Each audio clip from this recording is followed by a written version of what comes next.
हम पढ़ रहे हैं बुद्धि के सिद्धांत, बुद्धि के सिद्धांत। और आज जो हम पढ़ने जा रहे हैं वो बुद्धि का अंतिम सिद्धांत है। सारे सिद्धांत हमने कर लिए हैं। एक सिद्धांत रह गया था आपका, कौन सा सिद्धांत रह गया था अपने पास? त्रितंत्र। त्रितंत्र सिद्धांत क्या दो, या इसे हम त्रिचाप्य सिद्धांत भी बोलते हैं। त्रिचाप्य बुद्धि सिद्धांत,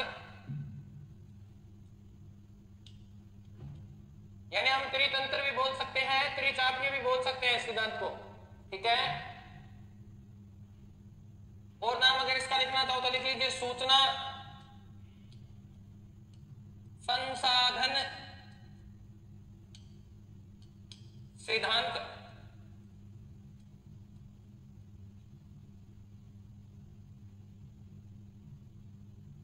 सभी को आशीर्वाद। राजस्थान के प्रत्येक कोने से हमारे साथ स्टूडेंट जुड़े हैं, उन सभी को नमस्कार बेटा।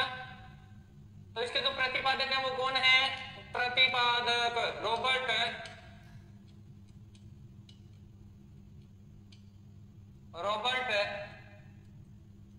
स्टर्नबर्ग। कौन है इसके प्रतिपादक? है रॉबर्ट स्टर्नबर्ग। तो इस सिद्धांत में देखते हैं, इस सिद्धांत में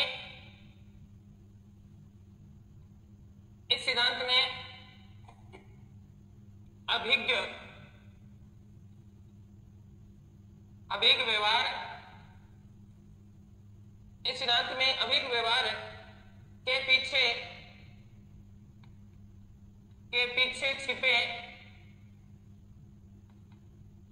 छिपे संज्ञानात्मक, इस सिद्धांत में अभिज्ञ व्यवहार के पीछे संज्ञानात्मक संज्ञानात्मक प्रक्रियाओं को तीन घटकों में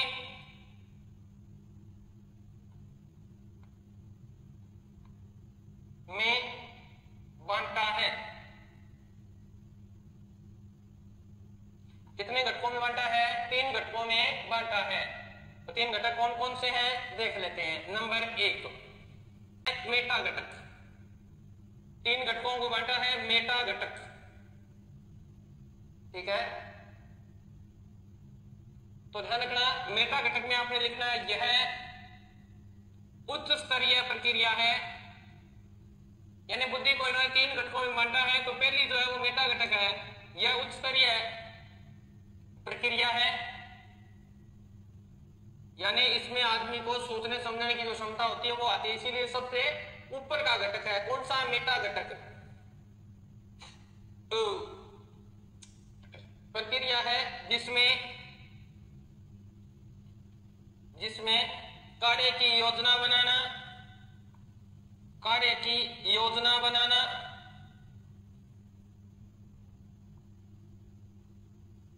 यानी हम कोई भी नई चीज सोचते हैं कि इस कार्य को मैं ऐसे संपादित करूंगा, तो मेटा घटक से मैंने कार्य की योजना बनाना, नियमन करना तथा निर्णय करना। क्या है? निर्णय करना। ओके सर, रेट में नेगेटिव मार्किंग होगी क्या? अभी कुछ पता नहीं है, अभी नहीं दिएगा। अगर होगी तो फिर टेंशन लेने की क्या आवश्यकता है? तेरे को, तेरे लिए स्पेशल थोड़ी, सारों के लिए एक सी होगी तो कहां दिक्कत आ रही है? तथा निर्णय करना, क्या है? निर्णय करना शामिल है। तुम पता नहीं कैसी बातें करते हो, ऐसा टाइम तेरे लिए स्पेशल होगी, सबके लिए स्पेशल होगी। विहू इस घटक में समस्या समाधान है। मैं ये टॉपिक करवा दूं, उसके बाद में जितने भी प्रश्न होंगे सारे करेंगे। ठीक है, पहले ये टॉपिक पूरा करो। समस्या समाधान कौशल है, इस घटक में समस्या समाधान कौशल है विकसित होता है।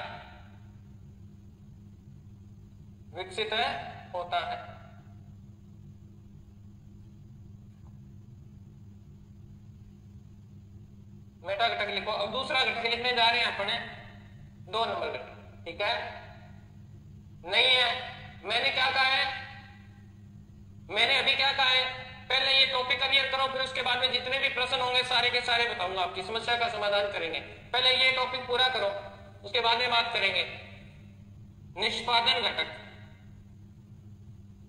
सब बताऊंगा, एक एक प्रश्न का जवाब देंगे। पहले इन सिद्धांतों को पूरा करो, बीच में कुछ और करने लग जाते हो तो यह वास्तविक मानसिक प्रक्रिया है, मानसिक प्रक्रिया है। इसमें व्यक्ति क्या करता है, जो वर्तमान में जैसे समस्या सामने आती है उससे समस्या को दूर करने के लिए वर्तमान में किस प्रकार की क्रिया को करता है। ठीक है, तो अब क्या रह गया तेरा, नीचे करो सर, क्या रह गया भाई, मैंने तो कुछ छोटा ही नहीं था, सब बता दिया आपको। क्या रह गया आपका, साथ साथ लिखते नहीं हो, फिर बाद में पीछे रह जाते हो। यह वास्तविक मानसिक प्रक्रिया है जिसमें जिनके या जिसके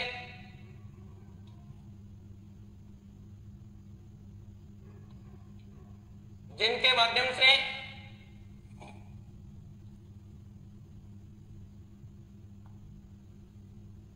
कार्य का संपादन किया जाता है, संपादन किया जाता है। जितना डिस्टर्ब करोगे उतना ही लेट हो जाएंगे। मेटा घटक होता है, सबसे ऊपर का घटक होता है जिसमें सोचना समझना, किस प्रकार रूपरेखा बनानी है, क्या करना है, क्या निर्णय लेना है, अंत में किस डिसीजन को मानकर हमें पढ़ाना है, वो सब चीजें मेटा घटक में होती है। फिर आता है निष्पादन। निष्पादन का मतलब होता है करना, और करने में क्या आएगा, जो वर्तमान स्थिति हो, किस प्रकार कार्य को कर रहे हो, वो सारी चीजें किसमें आएंगी, इसमें आएगी, निष्पादन है घटक में आएंगी। ठीक है, तो इसमें लिखना है, निष्पादन में लिख लो इस जो मानसिक क्रिया ना, इस घटक में व्यक्ति गत अनुभूति से लाभ उठाता हुआ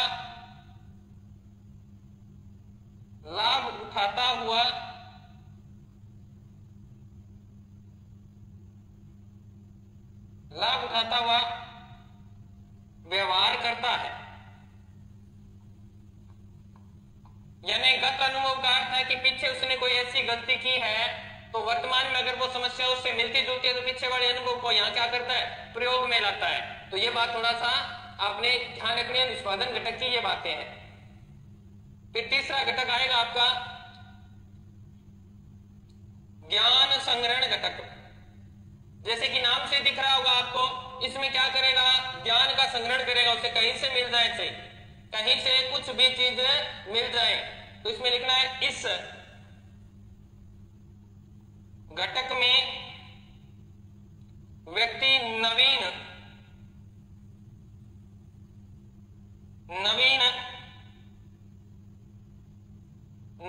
जानकारी, नवीन अनुभूतियों या जानकारियों, ठीक है ना, नवीन सूचना अपनी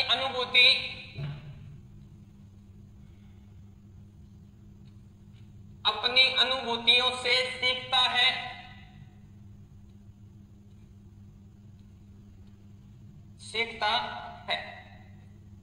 इस घटक में व्यक्ति नवीन सूचनाएं अपनी अनुभूतियों से सीखता है। ज्ञान संग्रहण करता है। ज्ञान संग्रहण का मतलब डाटा स्टोरेज करता है। तो कैसे सीखेगा, पीछे के जो अनुभव होंगे उसी के आधार पे तो सीखेगा। तो यानी ज्ञान घटक इसे ही बोला जाता है, ज्ञान संग्रहण बोला जाता है। ठीक है, अगर ये समझ में नहीं आ रहा है तो इसमें और समझा देते हैं। जैसे हमारी जो मेमोरी होती है, हमारी मेमोरी में क्या है, कुछ डाटा स्टोरेज है, कुछ सूचनाएं संग्रहित है। उन सूचनाओं के अंदर पहले वाली सूचना के अंदर संशोधन करेगा, पहले वाली सूचना के अंदर क्या करेगा, संशोधन करेगा, और वो सूचनाएं क्या हो जाएंगी, अपडेट हो जाएंगी। बस वही तो, जैसे आपको शुरू में बताया गया कि संज्ञा कितने प्रकार की होती है, आपको बताया गया 3 प्रकार की होती है। फिर धीरे धीरे हमने, ये आपकी पूर्व सूचना है, अब इसमें आपने ज्ञान संग्रहण करना है। अब आपको पता चला कि वैसे तो कितनी होती संज्ञा 5 होती है, और 2 जो भेद होते हैं ना, वो जातिवाचक के भेद होते हैं, द्रव्यवाचक और समूहवाचक। ये आपने डाटा संग्रहण कर लिया, ज्ञान संग्रहण कर लिया, यानी आपने पूर्व की अनुभूति में कुछ नया ऐड कर दिया, उसे क्या बोलेंगे, ज्ञान संग्रहण बोलेंगे। ठीक है, तो ये चीज आपने लिखनी है। तो इसमें लिख लो आप गत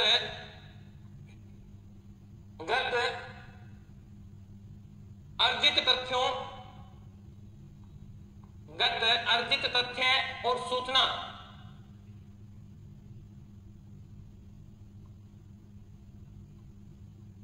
गत अर्जित तथ्य व सूचनाओं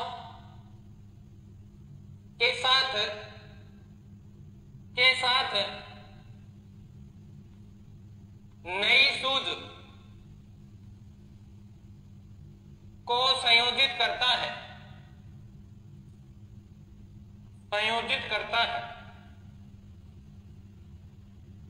समझ में आई बात है?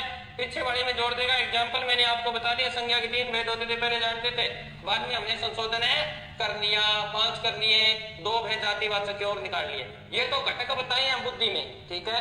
ये क्या बताए हैं? घटक। अब हम बुद्धि के प्रकार की बात करेंगे, इन्हीं की।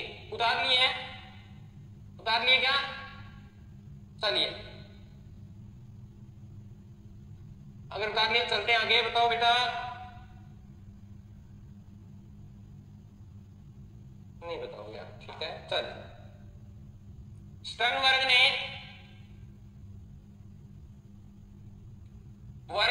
1985 में अपनी पुस्तक है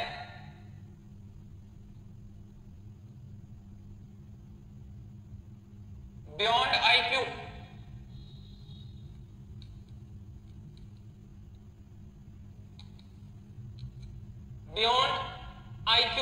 आईक्यू का मतलब होता है इंटेलिजेंस क्वोशिएंट, में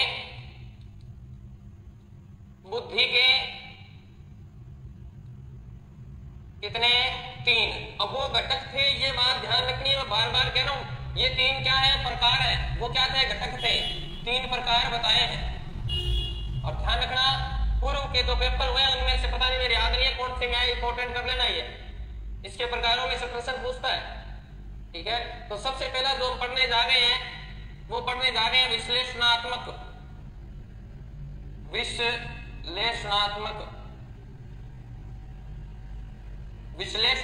बुद्धि। अब इसमें अगर बात करूं, मैं आपको सीधा सा बताना चाहूं कि हम पीछे पढ़ के आए वही है।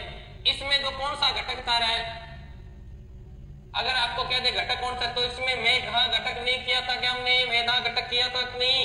वही घटक इसके अंदर। अच्छा, मेघा लिख दिया गया, मेटा।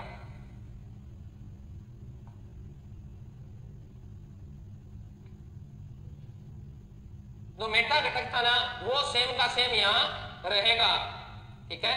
तो इसमें लिखना है, इसके अंदर लिखना है आपने, इस बुद्धि,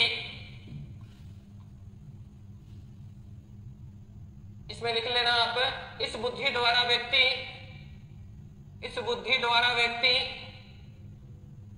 किसी भी समस्या का समाधान, किसी भी समस्या का क्या? समाधान कर सकता है, ठीक है ना? समाधान करने के लिए सूचनाओं,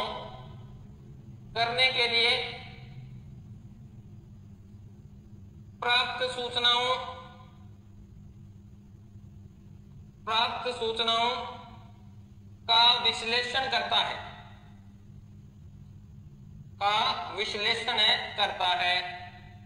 समझ में आई? आपके सामने कोई भी समस्या आई, ऐसा नहीं कि जिसने कहा वैसे ही कर दिया, नहीं, पूरा मनन करेगा, चिंतन करेगा कि हकीकत में समस्या क्या है और उसका निराकरण कैसे किया जा सकता है। जैसे आप रास्ते पे जा रहे हो, आपकी मोटरसाइकिल खराब हो गई, आप अब पूरी समस्या देखेंगे, तेल खत्म हो गया, पहले तेल में देखेंगे, फिर पलक उखाड़ कर देखेंगे, टंकी में फूंक लगा कर देखेंगे, क्या हो गया, तार वगैरह हिला के देखते हो, यानी पूर्ण रूप से क्या करते हो? विश्लेषण करते हो, फिर आप हार मानते हो। पहले व्यक्ति हमेशा समस्या का समाधान खुद करने का प्रयास करता है। मेटा है बेटा, मेटा लिख दिया ना? तो इसमें आपने कहां दिक्कत आ गई सुमिता तेरे को? स्पेलिंग बता दूंगा बेटा, METEA। अब ये क्या मानेगी? इसको ऐसे ही लिखा जाएगा, मेटा। ओके बेटा, इसे घटक बुद्धि भी बोल सकते हो आप, ठीक है ना? क्या बोल सकते हो? घटक बुद्धि। अब हम 2 नंबर पढ़ने जा रहे हैं। पहली बुद्धि विश्लेषणात्मक बुद्धि, घटक बुद्धि, और मेटा जो घटक है वो यही काम करता है। फिर आएगी आपकी सर्जनात्मक बुद्धि, या इसे अनुभव बुद्धि भी बोल सकते हैं। क्या बोल सकते हो? अनुभव बुद्धि। जो काम हम दूसरी बुद्धि निष्पादन घटक में कर रहे थे, सेम का सेम काम यहां होगा। किसमें? सर्जनात्मक या अनुभव बुद्धि में सेम काम होगा।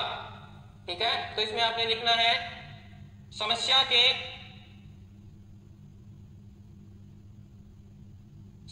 के समाधान के लिए पूर्व अनुभवों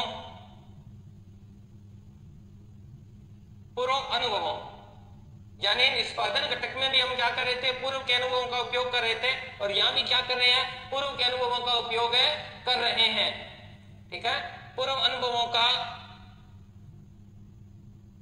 सर्जनात्मक रूप से प्रयोग करते हैं।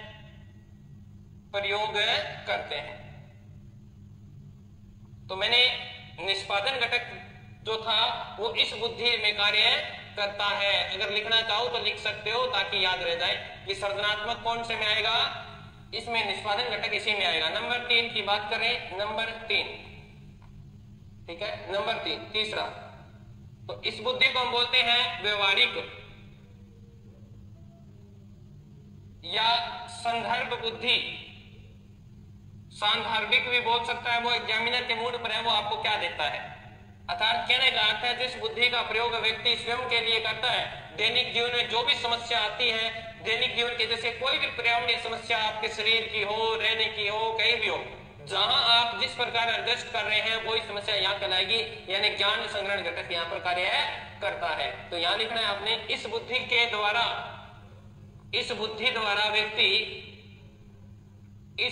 द्वारा व्यक्ति पर्यावरणीय मांगों, इस बुद्धि द्वारा व्यक्ति दैनिक जीवन, ये तो रह गया, दैनिक जीवन में आने वाली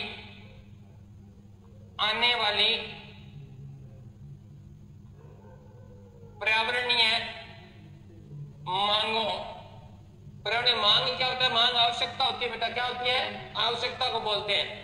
पर्यावरणीय मांगों, ब्रैकेट में लिखना आवश्यकता, मांगों से निपटता है।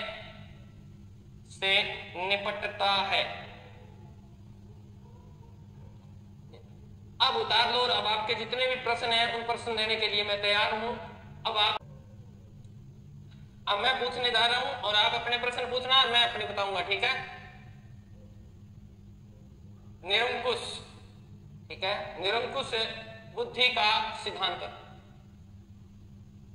बुद्धि का सिद्धांत किसका है? निरंकुश बुद्धि का सिद्धांत है किसका है? अच्छा, निरंकुश बुद्धि का सिद्धांत ये दिया था अल्फ्रेड बिने ने। किसने दिया है?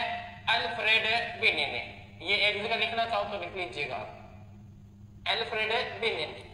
ओके, फिर है नेक्स्ट कुलीन तंत्र। कुलीन तंत्रीय,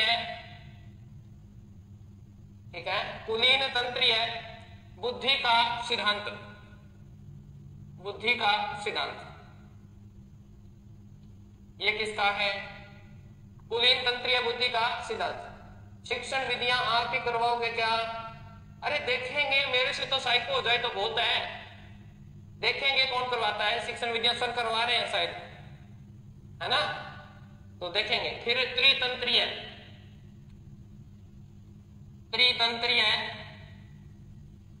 बुद्धि का सिद्धांत। यह प्रश्न क्या है? उलझाने वाले हैं बेटा, तभी यहां लिखवा रहा हूं अलग से। पेपर जुलाई में होना पक्का है क्या सर? बिल्कुल पक्का है भाई। और बताओ, अराजक,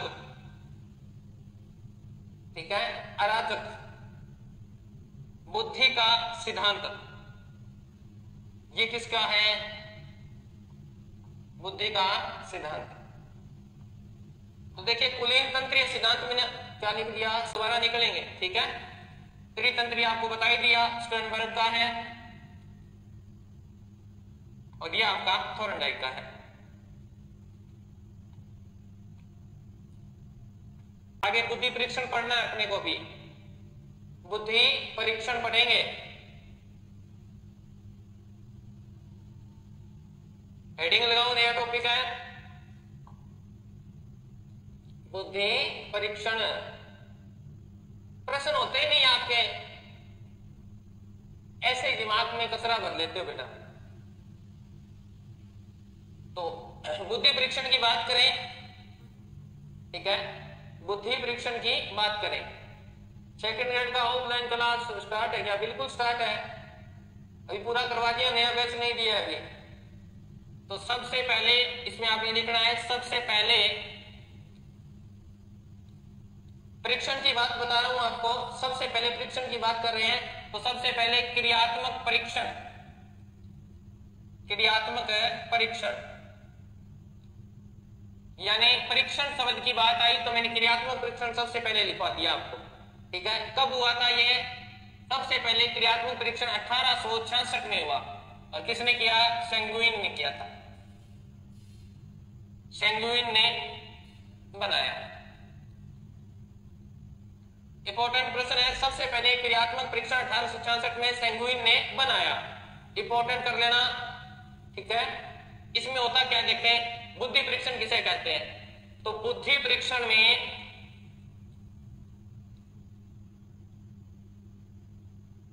बुद्धि परीक्षण किसी प्रकार,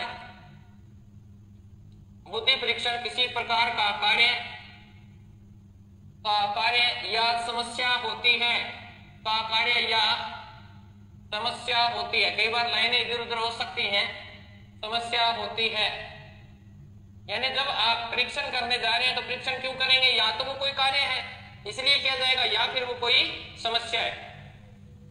विकासात्मक सिद्धांत नहीं करवाओगे क्या सर? किसका विकासात्मक सिद्धांत कराऊं भाई? किसका? जीन प्याजे का? जीन प्याजे का तो करवा दिया मैंने। जीन प्याजे तो लगभग चला होगा, तो 3 दिन चलाया था स्पेशल। जीन प्याजे कंप्लीट करवा दिया, जीन प्याजे में से कुछ नहीं छोड़ा है मैंने, ठीक है। तो करवाया हुआ है जीन प्याजे अच्छी तरह से। पीछे की वीडियो में देखो, जीन प्याजे 3 दिन करवाया था, वहां सिद्धांत हो गया जीन प्याजे का।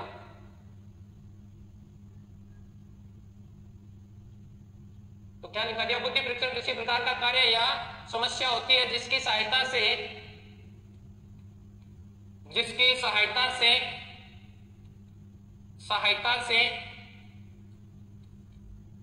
व्यक्ति के मानसिक 3 अप्रैल से इतिहास की क्लास शुरू होगी। वाह, ये होते हैं बच्चे, जिसकी सहायता से व्यक्ति के मानसिक विकास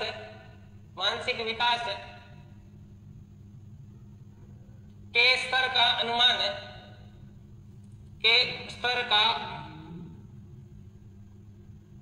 लगाया जाता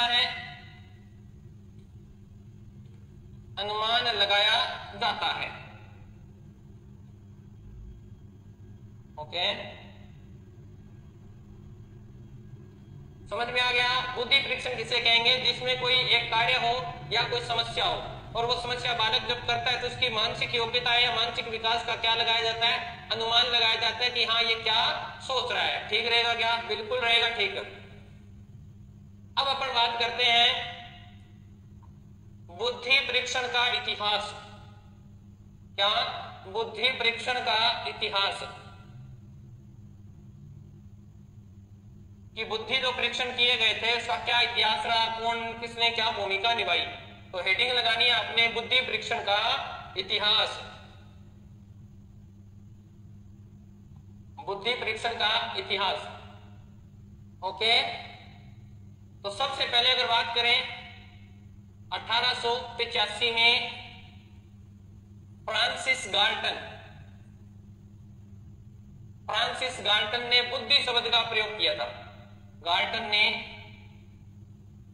बुद्धि शब्द का प्रयोग किया। 1887 फ्रांसिस गाल्टन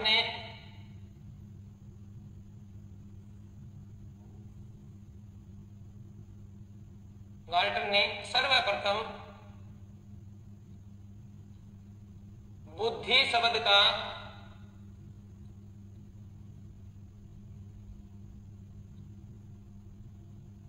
ठीक है ना। सबसे पहले बुद्धि शब्द किसने प्रयोग किया था, शब्द का प्रयोग किया तो फ्रांसिस गाल्टन ने किया था, प्रयोग किया। ये बात आपने ध्यान रखनी है। ओके, फ्रांसिस गाल्टन ने। फिर अगर बात करें 1890 में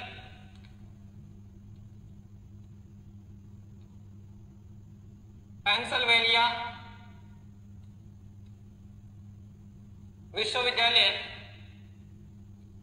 विश्वविद्यालय में आरबी केटल ने मानसिक परीक्षण 1890 में पेंसिल्वेनिया विश्वविद्यालय में केटल ने मानसिक परीक्षण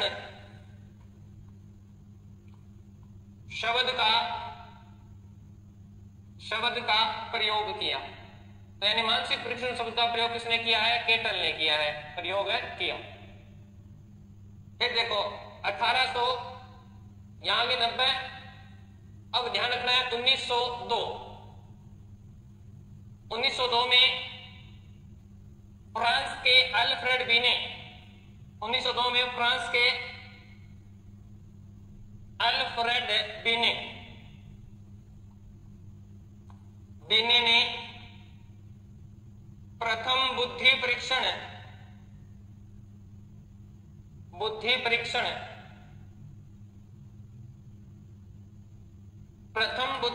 की तरफ ठोस कदम उठाया था। प्रथम बुद्धि परीक्षण की तरफ ठोस कदम उठाया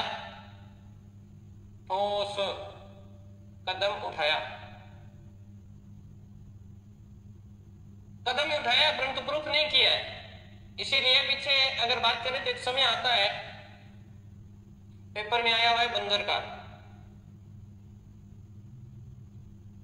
1890 से लेके 1905 का समय मनोविज्ञान का बंजर काल है। मनोविज्ञान का बंजर काल है। बंजर काल इसलिए है कि क्योंकि यहां कुछ नहीं हुआ था, मनोविज्ञान के क्षेत्र में कोई भी प्रयास, कोई भी कार्य नहीं हुआ। बंजर काल, मनोविज्ञान का बंजर काल कहा जाता है।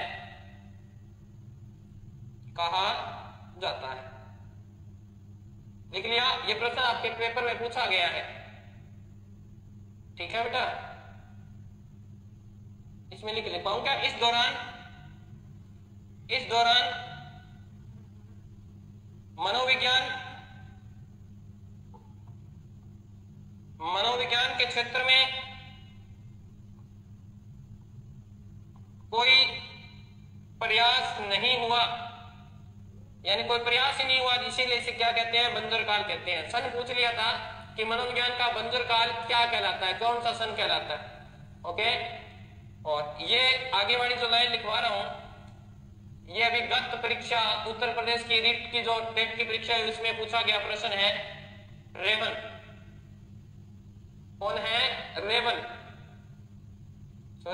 है, रेवन। ओके, ने भी बुद्धि परीक्षण में महत्वपूर्ण भूमिका निभाई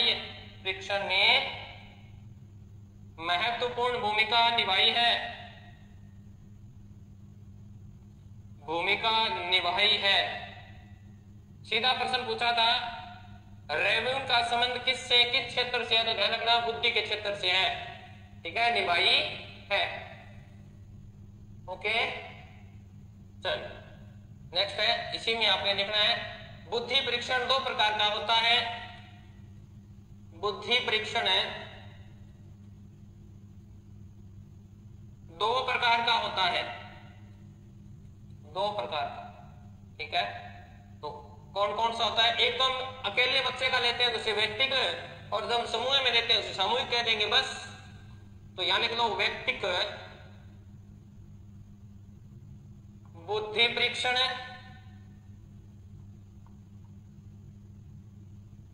और दूसरा लिखो सामूहिक बुद्धि परीक्षण। ये दो परीक्षण होते हैं जिनको हम कल स्टार्ट करेंगे। आज के लिए इतना ही, मिलते हैं कल, तब तक स्वस्थ रहें, मस्त रहें। जय राजस्थान, जय भारत।